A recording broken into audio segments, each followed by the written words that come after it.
चित्तौड़गढ़ के सांसद भाजपा प्रदेश अध्यक्ष एवं भाजपा के तीसरी बार चित्तौड़गढ़ से लोकसभा उम्मीदवार सीपी जोशी आज चित्तौड़गढ़ पहुंचे। यहां उन्होंने अपने चुनाव कार्यालय का शुभारंभ किया। इस मौके पर आयोजित सभा में कार्यकर्ताओं को संबोधित करते हुए वक्ताओं ने कहा कि अब की बार फिर से मोदी सरकार और अब की बार 400 पार का नारा हम जहन में उतार लें और इसे हर हाल में हमें मोदी के हाथ मजबूत करने के लिए एकजुट होकर इस लक्ष्य को प्राप्त करना है। इस मौके पर सीपी जोशी ने कहा कि जो 10 साल में चित्तौड़गढ़ में विकास हुआ है वो वास्तव में अभूतपूर्व है और मोदी सरकार में जो फैसले पिछले 10 सालों में हुए हैं, अगर सरकार फिर से बनती है तो भारत के इतिहास में एक नई इबारत लिखी जाएगी।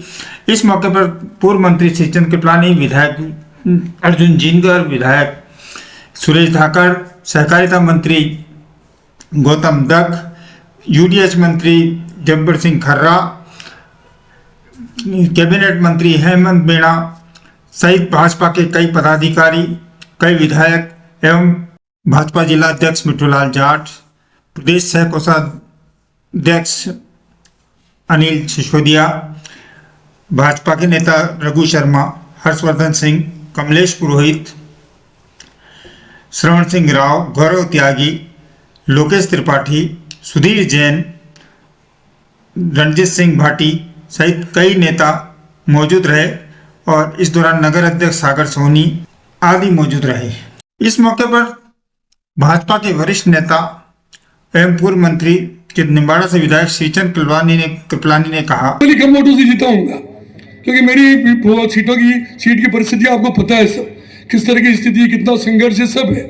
लेकिन भाई सीपी जोशी जी को मैं मावली वाले और सुरेश जी जैसे और अर्जुन जैसे मैं वो नहीं बोलूंगा कि सब ज्यादा वोटों जीतेंगे, लेकिन निम्बाड़ा में वास्तव में रिकॉर्ड तोड़ जीत मिलेगी, इस बात का मैं विश्वास दिला सकता हूं। मंत्री माननीय नरेंद्र मोदी जी ने जिस तरह पिछले 10 साल में काम किए, क्या हम कभी कल्पना कर सकते थे कि 550 साल से संघर्ष चलने वाला राम मंदिर का मुद्दा मोदी जी हल कर देंगे?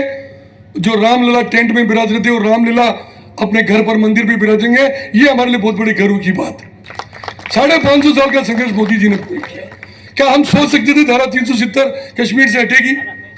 क्या हम सोच सकते थे करोड़ों लोगों के घर में शौचालय बनेगा?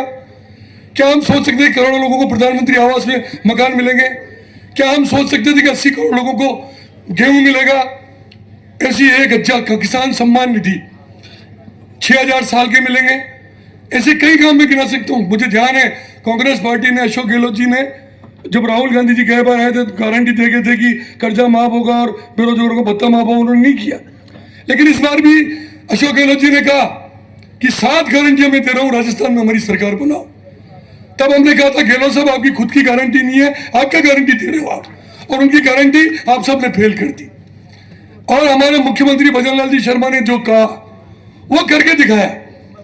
उन्होंने कहा डबल इंजन की सरकार बनेगी तो किसान सम्मान निधि हम बढ़ाएंगे, एमएसपी हम बढ़ाएंगे, हम गैस सिलेंडर के 450 रुपए करेंगे उज्ज्वला वालों के लिए, और भी कई काम जो काम वो कर रहे हैं अभी तो, क्योंकि 2-2.5 महीने हुए हैं। मेरा तो आप कार्यकर्ता बंधुओं से एक ही निवेदन है, आज यहाँ पर पूरे राजस्थान के नेता बैठे हैं, संगठन के लोग भी बैठे, हमारे प्रदेश अध्यक्ष भी बैठे हैं, सांसद, एमएलए, जिला अध्यक्ष सभी लोग बैठे हैं। एक बार आज इस बात का संकल्प ले लो कि चित्तौड़ जिले में मैं काल जीबरा भी कह सकती हूँ। मेरे को गए बार भी वसुंधरा जी आई थी, आपको ध्यान होगा, जब सीपी जी नामांकन भर रहे थे उस दिन उन्होंने कहा झालावाड़ से इतने वोटों जीतेंगे, तो मेरे मुंह से निकल के झालावाड़ से ज्यादा वोटों से हम जीतेंगे, और जीते हम। और आज मैं आपको कह रहा हूं कि मैं उस दिन अभी पार्टी की मीटिंग में कहा था, इस बार 10 लाख वोट हम क्रॉस करेंगे, इसको कोई दुनिया की ताकत रोक नहीं सकती। लेकिन 10 लाख वोट तालियां बजाने से क्रॉस नहीं होगा, खाली ये भाषण में तालियां बजाते उससे नहीं होगा। इसके लिए आज इस बात का सबको संकल्प लेना पड़ेगा कि आज से ही सीपी जोशी जी फॉर्म भरेंगे, 5 दिन बाद, 10 दिन बाद, 15 दिन बाद, जब भरना होगा भर देंगे। हमारे लिए आज से इनका फॉर्म भरा गया और बीजेपी का चित्तौड़गढ़ लोकसभा का कार्यकर्ता आज से मैदान में उतर गया। ये हमारी जिम्मेदारी है और ये काम अगर हमने प्रारंभ कर दिया तो हमारा लक्ष्य हम आराम से प्राप्त कर लेंगे। और मुझे उम्मीद है कि आप सब लोग मेहनत करोगे। एक बार हाथ खड़े करके इन सबको विश्वास दिलाओ कि हम 10 लाख के लक्ष्य को पूरा करने के लिए आज से मैदान में जा रहे हैं। और मोदी जी ने जो कहा है 370 पार बीजेपी और चुनाव में 6 लाख से जीत की है और तीसरा चुनाव है, तो निश्चित ही इस अनुपात में हम और आगे बढ़ेंगे, ये मेरा विश्वास है। और आपका जो जोश और उत्साह दिख रहा है उससे मैं कह सकता हूं, निश्चित ही हम सब आज से ही केवल नारे नहीं, केवल ताली नहीं, बल्कि हमारी बूथ की संरचना को मजबूत करते हुए सभी अभियानों को जिस तरह से जिले में आप सभी कार्यकर्ता पदाधिकारियों ने बढ़ चढ़ करके हिस्सा लेकर के जो अभियानों को सफल किया है, चाहे वो विकसित भारत संकल्प यात्रा हो, चाहे शक्ति वंदन कार्यक्रम हो, चाहे आओ गांव चले कार्यक्रम हो, चाहे बूथ का सशक्तिकरण हो, अभी बूथ की संरचना का भी काम चल रहा है, तो आप सब उसमें जुटे हुए, निश्चित ही मैं आपका धन्यवाद अर्पित करता हूं। लेकिन मेरा आप सबसे आग्रह है कि हम इस चित्तौड़ जिले में होने वाले इन 10 सालों के विकास की चर्चा भी हम करें। किस तरह से सीआरएफ की सड़कें हमारे यहां स्वीकृत हुई, चाहे से बड़ी सादड़ी से लगा करके मावली तक की ब्रॉडगेज की बात हो, चाहे से बड़ी सादड़ी से लगा करके नीमच तक की नई रेल लाइन की बात हो, अनेकों अनेक रेलवे के क्षेत्र में काम हो, चाहे से सड़कों के क्षेत्र में काम हो, चाहे से नए विद्यालय की बात हो, ऐसे अनेकों अनेक कार्य केंद्र सरकार की योजनाएं जो निश्चित रूप से यहाँ की इस लोकसभा में धरातल पे लाने का काम अगर किसी ने किया है तो हमारे लोकप्रिय सांसद आदरणीय सीपी जोशी। सभी प्रदेश के नेताओं को इतना विश्वास दिला दे कि राजस्थान के अंदर सबसे ज्यादा मतों से कोई जीतने वाली सीट होगी, वो लोकसभा क्षेत्र चित्तौड़गढ़ होगी। जब टिकट मिला था, छोटे भाई ने कॉलम लिखा था, देखा होगा आपने, 11 लाख पार, लक्ष्य 11 लाख का हमारे यहां से जीतने का। हम सब तैयार हैं कि 11 लाख को। आदरणीय सीपी जोशी साहब और हमारे कैबिनेट मंत्री आदरणीय जाबरमल जी खर्रा साहब, ये सापा और धोती में दिख रहे हैं और यूडीएच के मिनिस्टर हैं, लेकिन इनके लिए एक बात बताना चाहता हूँ कि मेरे नगर पालिका में थोड़ा लफड़ा था रावत भाटा में, मैंने कहा चेयरमैन हमारी पार्टी का बनेगा, और आपके आशीर्वाद से राजस्थान में पहला चेयरमैन कमलेंद्र जी उनके प्रतिनिधि के रूप में मौजूद है। ऐसे मंत्री का कमाल है। मैं प्रदेश अध्यक्ष जी के सामने कहना भी चाहूँगा कि सारे मंत्री ऐसा काम करेंगे तो निश्चित रूप से राजस्थान में बहुत अच्छा और होने वाला है। हमारे भाई गौतम जी, एक और भाई दोनों मंत्री हमारे हेमंत जी, सृजन जी सम्मानित कर दो तो ठीक रहेगा। सभी सम्मानित मंच जो पड़ोस के जिलों से भी आए, हमारे विधायक, जनप्रतिनिधिगण, सम्मानित मंच, पत्रकार साथियों, माताओं, बहनों, पिता तुल्य बुजुर्गों, युवा दोस्तों, लोकसभा में, चित्तौड़ लोकसभा में जो काम हुए वो हम सबको ध्यान में है। और अभी जो नारा दिया जा रहा है कि 400 पार, हमारी लोकसभा से भी सीपी जी बढ़िया वोट से जीत के जाएंगे, एक रिकॉर्ड और बनने वाला है। अभी सभी लोग अपनी अपनी विधानसभाओं के बारे में बता रहे थे, लेकिन अभी गिनती की तारीख नहीं आई, बाकी भेगू पीछे नहीं रहेगी। आप उस दिन मिलना मेरे से, भेगू का रिकॉर्ड देखना और सब लोग देख के जाना कि भेगू में क्या हुआ। तो मैं कोई वादा नहीं करता हूं, लेकिन आपको भरोसा दिलाता हूं कि हम भेगू वाले ये जितने भी बैठे हैं ना, इनसे पीछे नहीं रहने वाले, इनसे आगे ही रहेंगे कहीं कहीं। और मुझ जैसे एक सामान्य कार्यकर्ता को मुझे ये तो मालूम था कि अगर मुझे पार्टी ने टिकट दिया तो मैं जीत जाऊंगा, लेकिन 51,000 से जीतूंगा मैंने सपने में नहीं सोचा। तो मैं आपको नतमस्तक होकर के प्रणाम करता हूं कि ये आप सबका आशीर्वाद और स्नेह प्रेम का परिणाम है। सीपी जी निश्चित रूप से तीसरी बार जीतेंगे, एक रिकॉर्ड भी बनेगा। कुछ अखबारों में मैंने पढ़ा कि इतिहास रहा कि 2-2 बार ही सांसद बने, लेकिन आज ही आपकी कलम से लिख दो कि तीसरी बार सांसद बनने वाले हैं। और बीच में हमें उम्मीद थी कि कोई बड़ी जिम्मेदारी मिलने वाली, लेकिन नहीं मिली। लेकिन इस बार मैं भरोसा दिलाता हूं कि सीपी जी जीतेंगे तो निश्चित रूप से कैबिनेट मिनिस्टर बनेंगे, ये बात लिख के जाना सब लोग। तो हमारे चित्तौड़ का और भी भला होगा, निश्चित रूप से हम सब लोग आगे बढ़ेंगे। दुश्मन गोलियां चलाता था और हमारे जवान और अधिकारी दिल्ली से अनुरोध करते थे कि सामने से गोलियां आ रही हैं, हमें भी गोली चलाने की अनुमति दो। और अब सामने से एक गोली आती है और हिंदुस्तान के जवान सीधे 50 गोली ठोकते हैं। ये बदलते भारत की तस्वीर है। चूंकि आज मैं सुनने आया था कि सभी मुझे आज कुछ बोलने की आवश्यकता नहीं है, क्योंकि पिछले 10 वर्षों में नरेंद्र मोदी जी के नेतृत्व में आप लोगों के आशीर्वाद से मैं अपने आप को सौभाग्यशाली मानता हूं कि मैंने चित्तौड़ की धरती पर जन्म लिया। यहाँ के लोगों का आशीर्वाद भी मिला तो दुनिया के कुशल नेतृत्व में मुझे काम करने का भी अवसर मिला। संसद के उन पलों का, उन क्षणों का साक्षी बनने का गौरव भी मिला जब देश ने नए आयाम स्थापित किए। उन क्षणों को भी मैं उस सदन में रहने का मुझे अवसर मिल पाया। मुझे अभी 2 दिन पहले जयपुर में किसी कार्यक्रम में कई मीडिया के साथी मिले तो उन्होंने कहा कि क्या रहेगा राजस्थान में। मैंने उनको सिर्फ यही कहा कि एक तरफ वो नेतृत्व है जो वर्ष में कई दिन विदेश में अपने निजी कामों के लिए, यात्रा के लिए, मौज आनंद के लिए बिताता है, और दूसरी तरफ वो नेतृत्व है जो 23 वर्षों में 1 घंटा भी, 1 पल भी अपने लिए खर्च नहीं किया, अपनी मातृभूमि के लिए और पार्टी के लिए, कार्यकर्ताओं के लिए, जनता के लिए खर्च किया।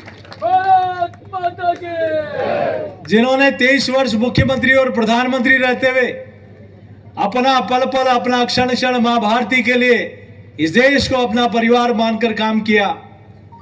और इसीलिए लोग कहते हैं कि 10 वर्षों में जो कोई नहीं कर पाया, जो कभी कल्पना भी नहीं की थी, जो असंभव था उसको भी संभव करके दिखाया, तो सिर्फ और सिर्फ नरेंद्र मोदी जी ने करके दिखाया। अब बारी देश की जनता की है, प्रदेश की जनता की है। किसी ने कल्पना नहीं की थी कि हमारे वोट की ताकत क्या होती है। किसी ने कल्पना नहीं की थी कि आपके वोट की ताकत के कारण गरीब को मकान मिल सकता है। किसी ने कल्पना नहीं की थी कि वोट की ताकत के कारण हर व्यक्ति का बैंक में खाता खुल सकता है। किसी ने कल्पना नहीं की थी कि वोट की ताकत के कारण हर मातृशक्ति को घर, इज्जत घर मिल सकता है। किसी ने कल्पना नहीं की थी कि वोट की ताकत के कारण जहां धुएं से परेशान बहनों को उज्ज्वला का कनेक्शन मिल सकता है। एक वोट की ताकत के कारण आयुष्मान कार्ड मिल सकता है। एक वोट की ताकत के कारण मेडिकल कॉलेज खुल सकता है। एक वोट की ताकत के कारण पासपोर्ट ऑफिस खुल सकता है। एक वोट की ताकत के कारण नई रेलवे लाइन आ सकती है।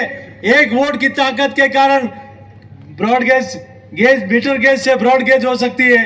एक वोट की ताकत के कारण इलेक्ट्रिसिटी रेलवे में हो जाती है। एक वोट की ताकत के कारण अमृत स्टेशन बन जाते हैं। एक वोट की ताकत के कारण रेलवे स्टेशन पर लिफ्ट लग जाती है। एक वोट की ताकत के कारण एयरपोर्ट पे बड़ा काम हो जाता है। एक वोट की ताकत के कारण किसानों को मुआवजा खराबे का मिल जाता है। एक वोट की ताकत के कारण अफीम किसानों को लाइसेंस मिल जाते हैं। एक वोट की ताकत के कारण 4 लेन से 6 लेन बन जाता है। एक वोट की ताकत के कारण ग्रामीण सड़कें बन जाती है। एक वोट की ताकत के कारण हर घर जल योजना में पीने का शुद्ध पानी पहुंच जाता है। एक वोट की ताकत के कारण किले के ऊपर, दुर्ग के ऊपर गलत इतिहास लिखा हुआ मां पद्मिनी के ऊपर पत्थर हट जाता है और गौरवशाली इतिहास लिख जाता है। एक वोट की ताकत के कारण किला जगमगाने लगता है। एक वोट की ताकत के कारण रोपवे स्वीकृत हो जाता है। एक वोट की ताकत के कारण चित्तौड़ में रिंग रोड स्वीकृत हो जाती है। एक वोट की ताकत के कारण प्रतापगढ़ में बाईपास का काम चालू हो जाता है। एक वोट की ताकत के कारण इस क्षेत्र में खुशहाली आ जाती है। एक वोट की ताकत के कारण कश्मीर से धारा 370 उठा के फेंक दी जाती है। एक वोट की ताकत के कारण 500 वर्षों पुराना हमारा सपना अयोध्या में भव्य और दिव्य मंदिर, और हम सब लोगों ने देखा है और मैंने विधानसभा चुनाव में भी कहा, एक दिवाली अभी मना रहे हैं जो पूरा देश अयोध्या में प्रभु श्री राम युद्ध जीत कर आते हैं, पूरा देश उसको दिवाली के रूप में मनाता है। और दूसरी दिवाली हमने मनाई थी राजस्थान में डबल इंजन की सरकार बनने के बाद, और तीसरी दिवाली मनाई थी अयोध्या में दिव्य और भव्य मंदिर में रामलला के विराजमान होने के बाद। आज उदयलाल चौधरी जी भी आज ज्वाइन किए हैं। अभी पिछले 6 महीनों में आप लोगों के आशीर्वाद से पार्टी ने प्रदेश अध्यक्ष का दायित्व दिया। कई लोगों ने पार्टी ज्वाइन की, उनके मन में दर्द था कि आपने इतने वर्षों तक आजादी के बाद अयोध्या में प्रभु श्री राम लला का मंदिर बने नहीं बने, इसके लिए कोर्ट में लटकाया अटकाया। अगुवाई में वो दिव्य और भव्य मंदिर बन गया। उसमें ट्रस्ट ने आपको निमंत्रण दिया तो उसको निमंत्रण को भी आप ठुकरा दिया। वो ठेस हम बर्दाश्त नहीं कर सकते। हम कैसे उस पार्टी उनके साथ रह सकते हैं जिन लोगों ने धारा 370 हटने का विरोध किया? हम कैसे उन लोगों के साथ रह सकते हैं जब भारत और चीन की सीमा पर तनाव था तब वो लोग चीन के राजदूत के साथ आनंद ले रहे थे?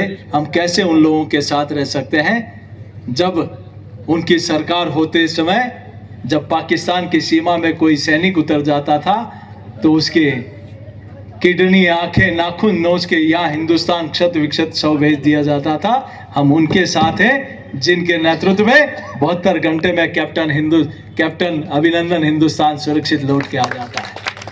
और ये ठीक कहा। मैं भी सभी से हाथ जोड़कर आग्रह करता हूं कि नरेंद्र मोदी जी के नेतृत्व में देश से दुनिया, कोई जमाना था तब दुनिया की तरफ हम देखा करते थे, लेकिन जमाना बदला है। आज दुनिया भारत और भारत के प्रधानमंत्री की तरफ देखती है, उनका अनुसरण करती है। अब जमाना बदला है। कोई जमाना था तब हम फ्रेजाइल इकोनॉमिक में, कमजोर अर्थव्यवस्था में हिंदुस्तान आता था। अब जमाना बदला है तो दुनिया की 5वीं सबसे बड़ी अर्थव्यवस्था हिंदुस्तान बना है। और मोदी जी के तीसरे कालखंड में भारत दुनिया की तीसरी अर्थव्यवस्था बनेगा, ये मोदी जी की गारंटी है। इसलिए मेरा आप सबके चरणों में इतनी प्रार्थना है। मैं 3 बातें आपसे मांगता हूं कि लोकसभा चुनाव तक जब तक मतदान नहीं हो, ये लाभार्थी संपर्क अभियान चल रहा है, हर घर तक, हर व्यक्ति के पास हम लोग पहुंचने का काम करें। 6 तारीख को नारी शक्ति का एक बड़ा कार्यक्रम हर ग्राम पंचायत में है। कोई जिला ऐसा नहीं होगा जिसमें सेल्फ हेल्प ग्रुप की 1 लाख माताएं बहनें नहीं होगी। और उन माताओं बहनों को 1 करोड़ माताओं बहनों को लखपति दीदी बना दिया। और मोदी जी ने कहा कि आने वाले 5 वर्षों में 2 करोड़ और माताओं को लखपति दीदी बनाने का काम करेंगे। नमो ड्रोन दीदी बन रही है। वो ड्रोन चलाकर किस प्रकार से कृषि में माताएं बहनें किस प्रकार आगे बढ़ सकती है।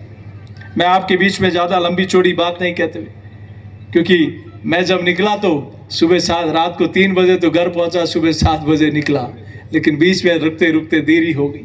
मैं आप सबके बीच में क्षमा चाहता हूं, लेकिन मैं आपके सबके चरणों में इतना ही कहूंगा, सीपी जोशी आपके बीच का एक कार्यकर्ता है, आपका भाई है, आपका बेटा है। ठीक कहा कि आदरणीय श्रीचंद जी भाई साहब ने, जिनके नेतृत्व में हम लोगों ने काम करना सीखा, और आज इस सफलता का श्रेय कहा, जब परिवार के साथ काम करते हैं तो उसके संस्कारों का लाभ भी मिलता है। और वही कारण है कि पार्टी ने जो जिम्मेदारी थी, लगभग 1 वर्ष होने आया। मुझे नहीं लगता 1 वर्ष में मैं 25 दिन 20 दिन भी अपने घर पहुंच पाया हूँगा, इस क्षेत्र में आ पाया हूँगा।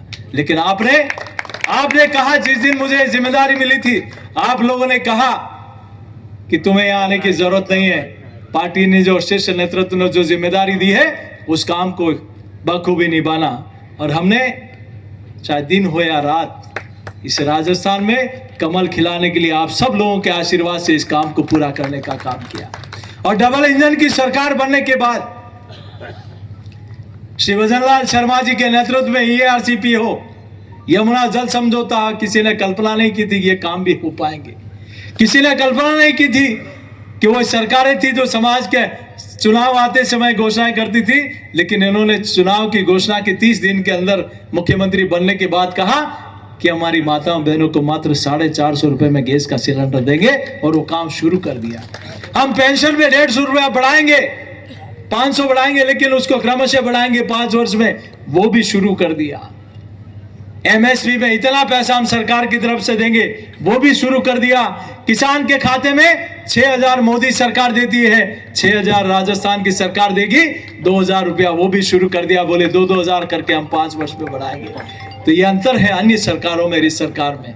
मैं आप सबके बीच में इतनी प्रार्थना करते हुए कि हम सब लोग 6 तारीख को प्रत्येक ग्राम पंचायत में होने वाले मातृशक्ति कार्यक्रम में हम सब लोग वहां पहुंचे और एलईडी वाहन जो हमारा संकल्प पत्र के लिए 2 एलईडी प्रत्येक लोकसभा में आजकल से शुरू हो जाएगी। संकल्प पत्र की पेटी भी उसमें होगी। जिस प्रकार से हम लोगों ने विधानसभा में कहा कि डबल इंजन की सरकार बनने के बाद ये काम करेंगे, वैसे ही दिल्ली के संकल्प पत्र में घोषणा में क्या होना चाहिए, ये मोदी जी अपने देश की जनता को अपना परिवार मानते हैं कि अपने कमरे में बैठकर, ऐसी कमरे में बैठकर, कुछ लोगों के साथ बैठकर घोषणा पत्र नहीं बनता। बोले मेरा घोषणा पत्र बनेगा, देश के प्रत्येक मजदूर के पास जाओ, आंगनबाड़ी बहनों के पास जाओ, आशा बहनों के पास जाओ, विश्वकर्मा भाइयों के साथ पास जाओ, डॉक्टर के पास जाओ, इंजीनियर के पास जाओ, चार्टर्ड अकाउंटेंट के पास जाओ, पत्रकार भाइयों के पास जाओ, कलाकारों के पास जाओ, खिलाड़ियों के पास जाओ। हर वर्ग, व्यापारिक हो या चाहे मजदूर हो, चाहे किसान हो, हर वर्ग से नरेंद्र मोदी जी की तीसरी सरकार का संकल्प पत्र क्या होना चाहिए, ये गांव गांव, ढाणी ढाणी जाकर उस संकल्प पत्र की पेटी में हम सब लोगों ने कलेक्ट करना है। यही निवेदन करते हुए कि आप और हम सब लोग अभी कई बातें कह रहे थे कि हम ये करेंगे, लेकिन मैं ये कह सकता हूं कि आदरणीय मोदी जी के नेतृत्व में चित्तौड़गढ़ लोकसभा में चाहे रेलवे हो, चाहे हाईवे हो, चाहे सड़कें हो, चाहे ईएसआई का काम हो। अभी कह रहे थे, अभी बैठे बैठे अभी मुझे मैसेज आया, मैं दिल्ली से जब आ रहा था तो हमारे श्रम मंत्री माननीय भूपेंद्र यादव जी के ऑफिस से कि भैया वो जो ईएसआईसी का हॉस्पिटल था वो अब 30 बेड से 100 बेड का हो चुका है। चूंकि इसमें पहले कोई कारण था, स्टेट को लैंड देनी थी, नहीं दे पाए, फिर भारत सरकार ने प्रपोजल भेजा, लंबा समय लगा। कभी भारत सरकार देते नहीं है पैसा लैंड का, लेकिन उसमें उसका पैसा भी दिया। अब उन्होंने कहा कि जैसा उदयपुर में 100 कमरों का बना हुआ है, वैसा ही श्रमिक भाइयों के लिए चित्तौड़ में भी 100 बेड का हॉस्पिटल